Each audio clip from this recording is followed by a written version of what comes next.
I'm Ryan Gem with SAE's Automotive Engineering magazine on the show floor of the SAE 2014 World Congress with Bob Akins of DSM Engineering Plastics. Welcome, Bob. Thank you. Now, DSM is claiming to showcase sustainable innovations in plastics. What are some of these latest solutions and what makes them innovative? Well, we have three key solutions that we've introduced recently. We have a material called EcoPax, a material called Stenil HG, a material called Stenil 14. EcoPax is a bio-based material. It's made from the castor bean, so it has a negative carbon footprint, outstanding chemical resistance, good thermal properties, and of course being bio-based, it brings that sustainable edge that the customer is looking for. The Stenil HG material is the next extension of our Stenil product line. Excellent wear and friction. So in the operating environments where the industry is asking for more and more efficiency and improving fuel efficiency, HG actually brings a 1 mile per gallon improvement in the efficiency of the automobile just in those timing systems.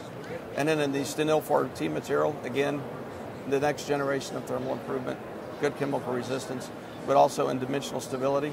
It is a material that is considered for replacement of aluminum in the vehicle. And what trends are driving the development of new engineered materials? I think for us it's the wear, efficiency, weight savings of course, performance of the engine, and then safety. So from a regulatory side, we have to be mindful that the industry is calling for more and more improvements in the weight of the vehicle, as well as the efficiencies and the regulatory demands that come from that.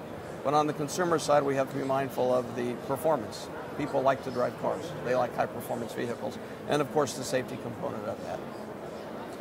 And what vehicle applications can benefit most from these materials? I think in most applications, it's the efficiency as well as the safety. You need higher and higher strength materials. You need higher and higher thermal performing materials, good chemical resistance. But in the vehicles today, they have to last longer and longer. So we're developing materials that can last 10, 15 years, where you have that extended thermal oxidating performance that's required. And how pervasive can these materials become in the typical vehicle? We think very pervasive. When DSM develops new materials, new grades, we do it with the consumer and the industry need in mind. You don't want to create materials that people aren't going to buy. So the first thing that we look at is, are they usable in today's environment as far as the manufacturing that's done, the tooling that's out there, the know-how of the companies that are using those materials. I think the biggest challenge is higher performance materials typically are viewed as higher unit per price.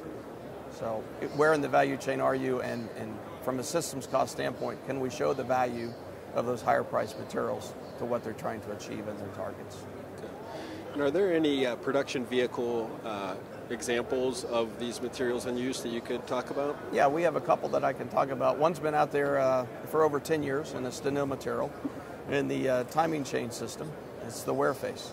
So it decreased the friction, improved the efficiency of the automobile significantly from a fuel savings mile per gallon.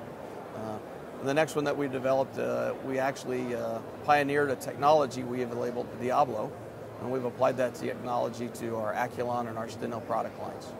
What Diablo does, again, it extends that next level of thermal stability that you need and operates longer and longer. So as vehicles are on the road 10, 15, 20 years, these applications can last that long with these materials. And looking down the road 5 to 10 years, what's on the horizon for engineered plastics?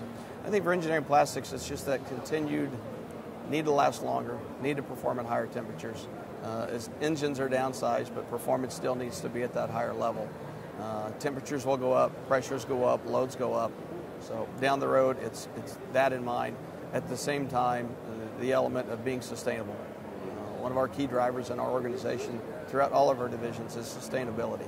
So how do we develop polymers and products with that sustainable need in mind, but also meets those higher performing environments? And with these sustainable products, the renewable resources and feedstocks, where are you looking at those feedstocks? What are some examples of those? I think one that we did on the EcoPax material was we were able to develop material from the castor bean.